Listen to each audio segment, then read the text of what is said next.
Hey guys, it's your girl Kimmy, and I'm here to give you my Black Ink Crew review.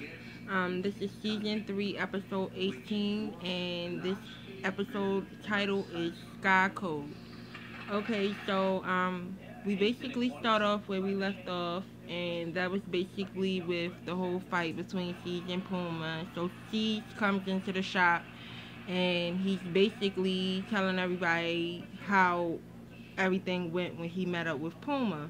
And so he basically saying to them that, this was basically the closure that he needed to end their friendship, because he feel like it's no coming back from this now after they done fought this last time, really put things in perspective for him. And I kind of feel like the whole beef is petty. I feel like they should be able to overcome it because they have been friends for so long. And I kind of feel like for this to be, well, I don't know how many times Puma done fucked up, but from just this watching the show, I haven't really seen too much enough and that he's done wrong to completely end their friendship to where there was no point of return. Like, so that's whack, but I mean, it is what it is, and like at the end of the day, they both guys, so of course pride comes into play, and it is what it is. So Scott is feeling the type of way now that she's hearing the story, because she kind of feel like she's in the middle of it, because she was the one who basically facilitated the whole thing, the one who was telling Puma to go talk to C's and try to figure things out between them or whatever.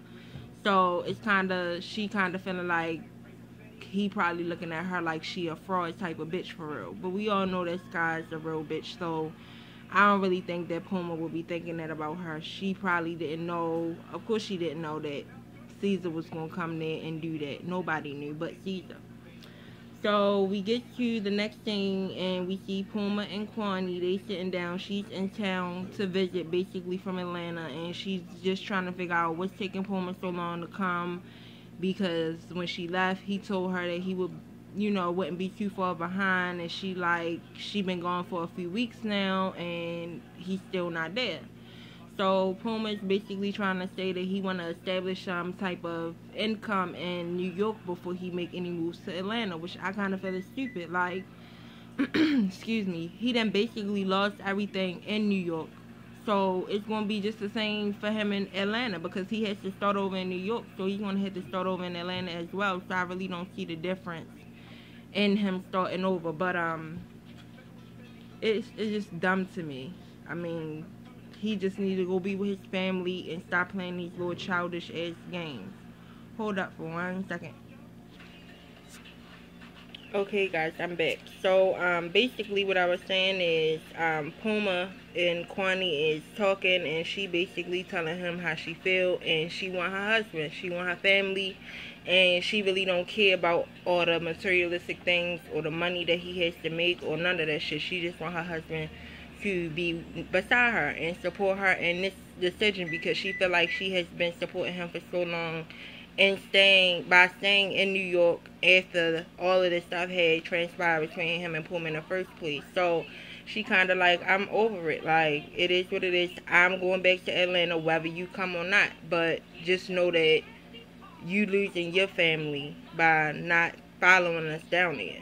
So in this next thing, we see Dutch and C's, and they in the shop in the back or whatever, and they talking, and C's and Duchess basically are talking about the prenup situation, and come to find out, Duchess dumbass and already went and fucking talked to a lawyer and all this bullshit. Like, I really don't get her whole logic for real. Like, she, to me, is really all about the money. Like, why, if you don't care about this shop or whatever the case may be, just last week she talking about black ink ain't worth shit, it ain't worth nothing but a bunch of rocks and all this, it can kick rocks and all this dumb shit.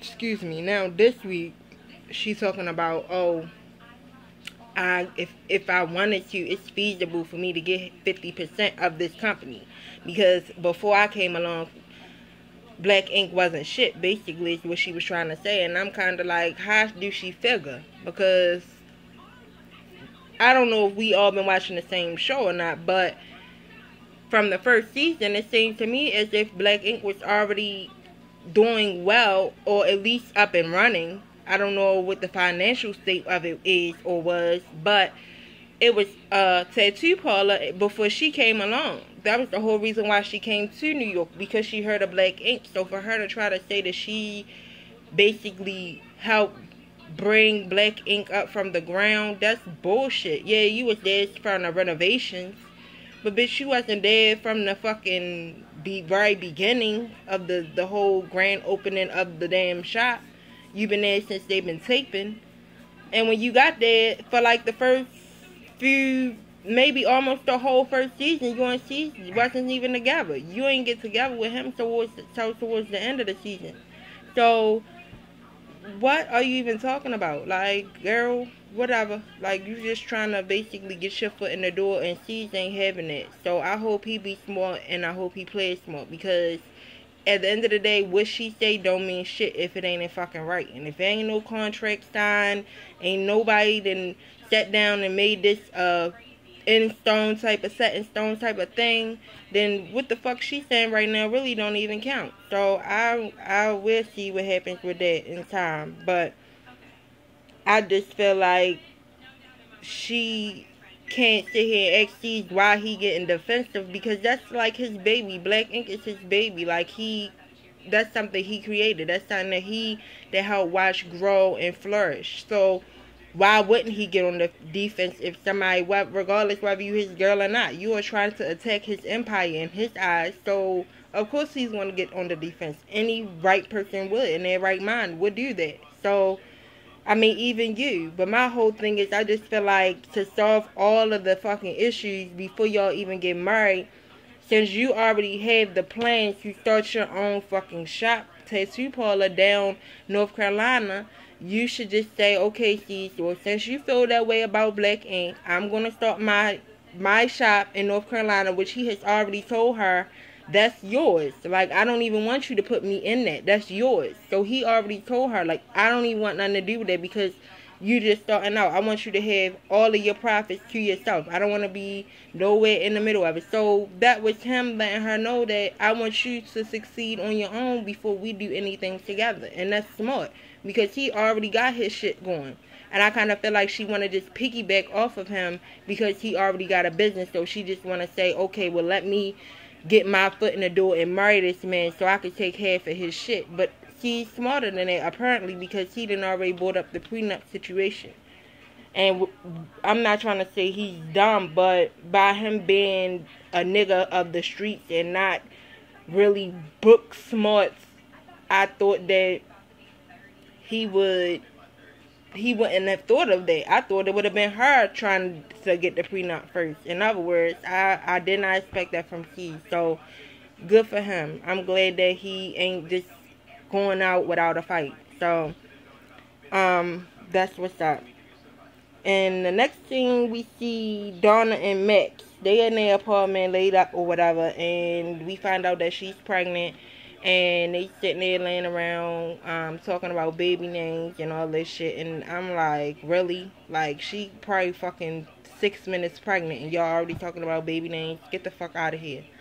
And who even knows if that's even his fucking baby, considering the fact that she was just fucking oh shit a couple weeks back. So I don't even, that's some bullshit too. Like, but we'll see. And I just kind of feel like their whole little situation is just weird to me. But I mean, if they happy, I guess. But I kind of felt like, you know, maybe it was just a little bit too premature for him to be asking her for her hand in marriage already, considering the fact that she said they only been dating for 5 to 6 months, which really mean they really been dealing with each other for 3 to 4 months, because you know bitches love adding on time to their relationships.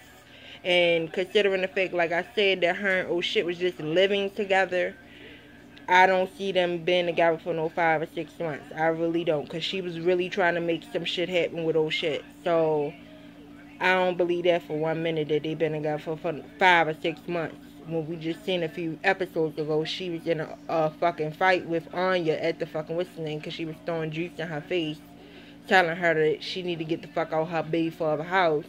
Why does she think that's cool to be rooming with him? And she talking about she love old shit and all this and that. Even to the go as far as to bring old shit to her and Mac's place. So that already lets you know how she feel about y'all. Like, yeah, she ain't bring him upstairs, but I'm pretty sure if Max wasn't home, I think she'd have tried her hand. I think she would have tried this to see if she could have got him up there. But that's neither here nor there, because they still together and they got a baby on the way.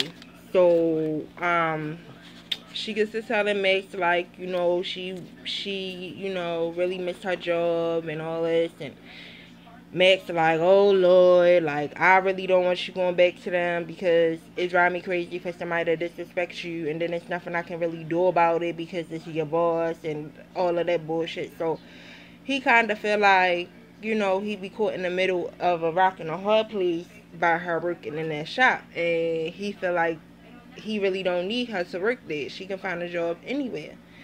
And of course, you know, Donna is so persistent. She like, I have to try because this is my dreams. This is what I came to New York for. I just have to try because I came here for Black Ink and I want to be back a part of that family. So she just basically was like, I gotta get, you know, back in good with them. So he like, okay, whatever. So then he winds up getting up and saying he got something for her. He winds up pulling out this pretty little engagement ring or whatever, and he proposes to Donna, and of course she says yes. And, you know, they hug and kiss and blah, blah, blah. So, next we see Sky and Cease. They at the Black Ink magazine photo shoot. And we see Big Joe. He basically asked Sky if she would do a cover shoot. But Sky like, look, I'm not dropping nothing like it's hot and doing all that extra shit that these little thoughts in here is doing. And she's like, no, you ain't got nothing to drop it like it's hot anyway. So, they geek about that, and then she starts to tell Sky about the whole prenup situation with Duchess, and she like, what happened, how did that go, whatever. And he like basically telling her that she's tripping for real. She feel like she entitled to have half. And so everybody, well, not everybody, but Sky and Teddy so far are the ones that feel like a prenup is basically meaning that you setting your relationship up to fail, or that you already setting yourself up for divorce. But I don't feel that way. I feel like he's trying to protect his business. Doesn't mean he don't love Duchess. That don't mean that he don't want to be with her for the rest of his life. That just mean that if shit happens, he want to be safe. He want to be protected because he know how women are when shit goes sour. And if shit go left, which is a possibility, it's a 50-50 chance with marriages. 50% it could work, 50% it could not. So you never know. And with all this little miscellaneous bullshit they dealing with right now that they can't even get to the bottom of with the shop, and her wanting to live in North Carolina and him wanting to be in New York, and then he lying to her and telling her little shit when she start crying. It's like, that's not healthy. How can y'all even base your relationship off of some bullshit like that? As soon as she break down into tears, you giving her what she want. Like, that's not what you want, obviously. It took for her to fucking cry for you to give it to her, so that means that you shouldn't be giving that shit to her. It's not fucking worth it. And at the end of the day, it's not genuine and it's not real. And that's all that y'all need to be in a relationship. You need to be 100% with each other. You have to tell her the truth. And right now, I don't feel like he's just being 100% with her. Like, he just trying to be like sugarcoating shit for her, and I don't like that shit. It's like she feel like she can be upfront and direct to him, but he gotta walk on eggshells when it comes to her and her fucking feelings, and that's not right. I don't like that shit about Duchess and C's relationship. I really don't. I feel like they got a lot of shit that they need to be solving before they even think about setting a wedding date. And for her to be going out and acting like, oh, Sky can't get her butt done because my wedding is coming and all this. Like, bitch, y'all ain't even got a wedding date. Y'all ain't even got shit together. It's like you trying to get everything together before you even set a date. Like, who does that? You set the date, then you start getting shit in order. You at the fucking bridal shop and y'all can't even work out whether y'all need a prenup or not. So I don't even fucking get it. I'm really, really excited though to see what's gonna happen between her and Sky next week in that dressing room, because it seemed like some shit going down, and I hope, well, I really doubt it, because I really feel like Duchess is scared as shit of Sky, so I really doubt her even coming at Sky sideways, because she not about that life when it comes to Sky. She's a bitch when it comes to Sky. Sky will drag this shit out of her, and we all know that. And so do she. So that's why she be bitching up when it comes to Sky. Sky be straight wilding her ass, and she be on quiet time. When she was talking to Donna at that fucking table, she had the strength of 1,000 fucking women at that table and was talking to her like she was so superior to her, like she was beneath her. You is basically somewhat considered, well, you are the girlfriend of Sky's boss, so I kind of feel like in some way you are superior to her, and to a degree. You're not his wife yet, so it's not solely, you're her boss, but you had some type of influence on what happens or not happens because you sleep with her boss. So the fact that you are scared of her bothers me, because it's like you got the balls to talk to everybody and their mother like shit except for Sky. Like, Sky is a fucking regular person just like you, or a regular female just like you. If you cut her, she gonna bleed just like you would if she cut you. So why the fuck is you scared of her? Like, I don't get that. But whatever. And she would be the bitch to say, oh, because she's my friend, so I don't want to fight her. So that's some shit that just would say. But we all know that, bitch, you scared. So back to the photo shoot, and we see the bitch Sophia the body that was, I think, on last season at the little party or whatever, that Duchess don't like, because she got a little crush on Season. She kind of feel like she don't have no respect for her and C's relationship, so she pretty much don't want him around her. But lo and behold, he's at a fucking photo shoot taking pictures with her, just her. And so I can't wait to see what Duchess gonna have to say when she see these pictures, honey. But yeah, shit is real. So we go back to the shop, and apparently they ain't got no motherfucking heat. Because I see a space heater in the fucking lobby area, waiting area. And everybody got on fucking big ass bombers and fucking trench coats. Duchess looking like the fucking homeless man from fucking Don't Be a Menace While I Drink Your Juice in the South Central. Because she got that big ass trench coat with them long dreads on. Like she ready sit on the curb and then just jump up and hop into her Benz in a fucking minute or some shit, because she looks a fucking racial ass mess. Then you see oh shit and everybody else with big ass jackets on in there like it's freezing. And then I seen Duchess sitting on the couch in the scene before this one, sitting next to the heater. And then in the scene after this one, I seen her standing in front of the heater drinking water. So it's like, come on, y'all. What the fuck is y'all doing with y'all coins? Why is there no central air and heat in that bitch? Like, it's either too fucking hot or it's too fucking cold. Whatever the fuck it is, y'all need to get this shit together. So, they all in there basically geeking on shit because his baby mother, Anya, basically put him on blast on Instagram and posted a picture or whatever and wrote a little post about him, and it was because he posted a picture of him and his new friend, well, his new bitch for real, Blue. So while they all sitting there laughing and geeking, he plays the voicemail from Anya, and she cussing him out like a dog, like, nigga, you better never fucking come around here, you the fucking bum ass nigga. Fuck you, you better never come on my property, I'm gonna fuck you up and all this shit. She was going in on him for real. And as they all listen to that, the bitch Blue come into the fucking shop or whatever, coincidentally, and everybody like, Sky like, who the fuck is this blue haired bitch where he walk in? And everybody like, that's Blue.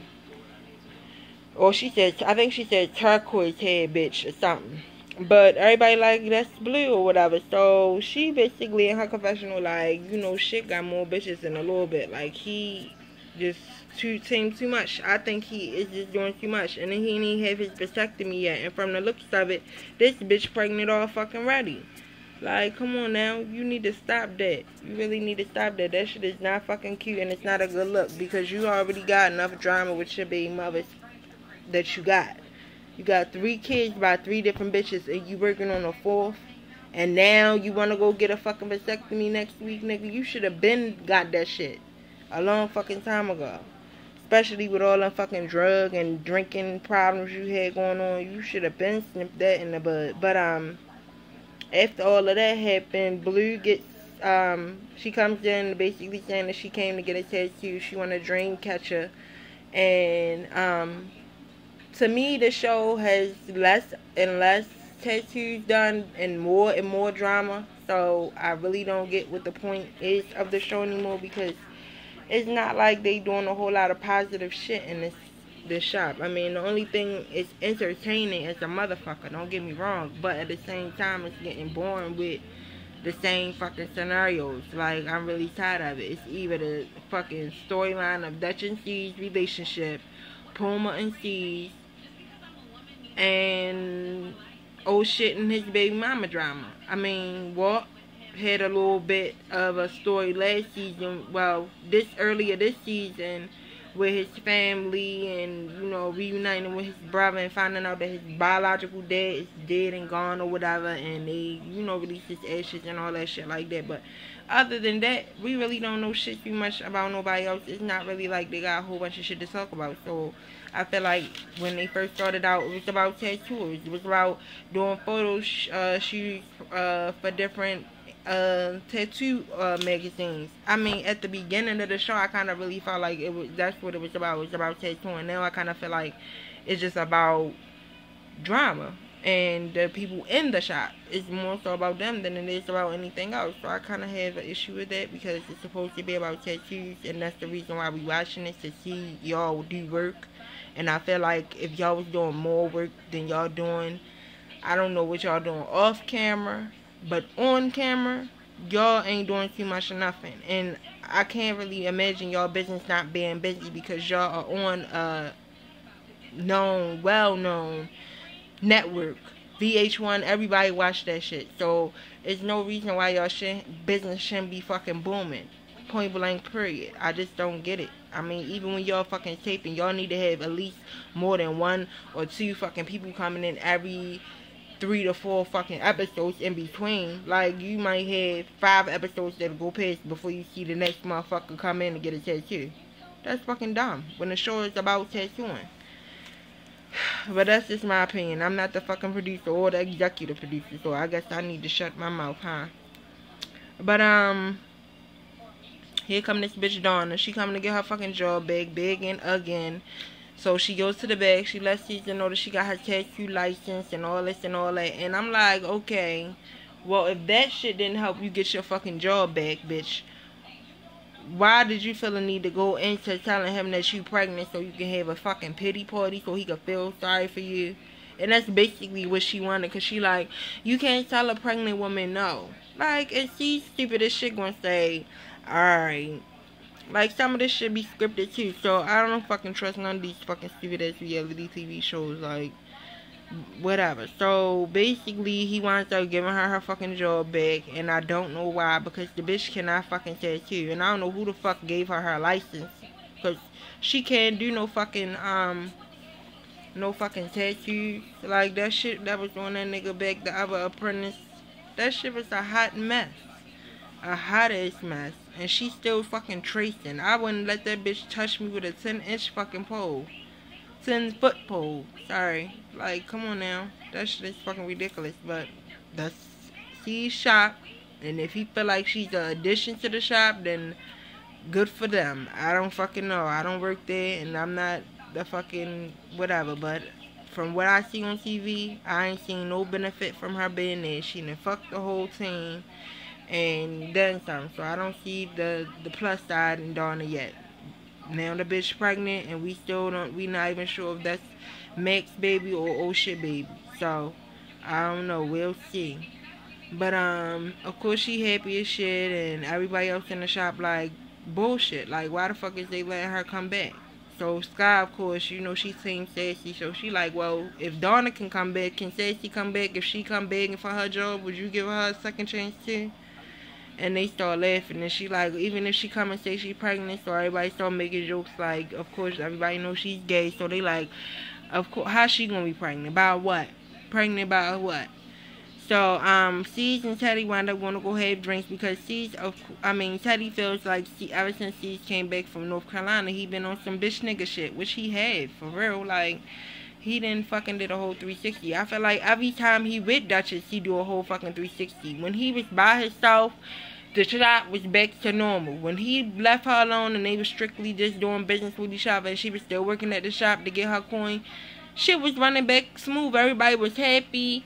And shit was moving. The only one walking around pouting looking dumb all day, every day with a fucking chip on her shoulder is Duchess. Because she and her feelings. But even Cease was happier without her ass. She's annoying as fuck. She's selfish. And that's why I was shocked that she even said that shit to Cease. Like, bitch, you is the #1 selfish motherfucking person. For you to even be saying that shit. So, Teddy like, look, yo, ever since you went down there, you went on some other shit. And I just feel like, you know, what you gonna do if you do decide to go to North Carolina? What you gonna do with Black Ink? Like, Black Ink basically saved Teddy's life. That's how he feel. It saved his life. So he feel like he don't want to go back to the street life. He don't want to go back to the life where he gotta be looking over his shoulder and could possibly end up dead or in jail. So he feel like she gave him that opportunity. So he kind of feel like it would be so fucked up for him to just snatch that away from him in the middle of his trying to get on his feet and keep going in the right direction. And so she's like, I agreed, and I said yeah at the time, but it was kind of like forced, yes. Like she started breaking down, crying, and all this shit. So I kind of felt like I had to say yeah. And so Teddy like, you know, y'all, I don't really think y'all ready for marriage. And he like, it's a lot of things that me and her really need to iron out for real. So Sky and no shit wound up coming back to the shop. Well, they come into work or whatever, and they are apparently late. So they everybody start making jokes or whatever about them. Where y'all coming from? So oh shit, of course he gotta make up some dumbass answer instead of saying I'm coming from blah blah. I don't know where the fuck she coming from, cause we ain't come from the same place. He gotta say, oh, I don't know where she come from, because we ain't come from the same place. And he's stumbling over his words like he fucking lying or something. Like he always feel like he's being interrogated by them. And he always let them do that to him instead of him just speaking his fucking mind for real. And he, so everybody starts joking and haha. So Sky comes sit down and sees running his mouth like, y'all got special bonds, talking about Sky and oh shit or whatever. So she like, oh yeah, we got special bond just like you and that bitch Sophia. So Duchess was like, oh yeah, I'm gonna get my water. When they was talking about oh shit and Sky, when the joke was on them, she was TT, haha, and everything was a fucking big ass joke. But as soon as Sky threw that dagger back at fucking damn, I done forgot the fucking boy name. Cease. Once she threw it back at Cease, that shit, like she said, that shit flew straight past him and went straight to fucking Dutch. And I'm like, come on, y'all, like, you so fucking sensitive. And just like my boy Justin J say, if them bullets fly, let them hit and touch and agree with your spirit, honey. So, and that's exactly what the fuck happened. They touched and agreed with her spirit so deep that she was pouting like a 5-year-old. She went from cracking the fuck up to, I'm about to go home. And y'all, no, no, nope. Cause y'all not funny. It's not funny no more. Cause you ain't just hurt him by saying that. You ain't just hurt him. Like, bitch, get a fucking grip. Grow the fuck up. She wasn't talking to you. She was talking to Caesar. Caesar shouldn't have said that bullshit about her and oh shit, and he wouldn't have got that shit thrown back at him. It's just that fucking simple. Can't nobody help this shit, man. It's a hoe. You with him. So you the fucking fool. You should be fucking crying.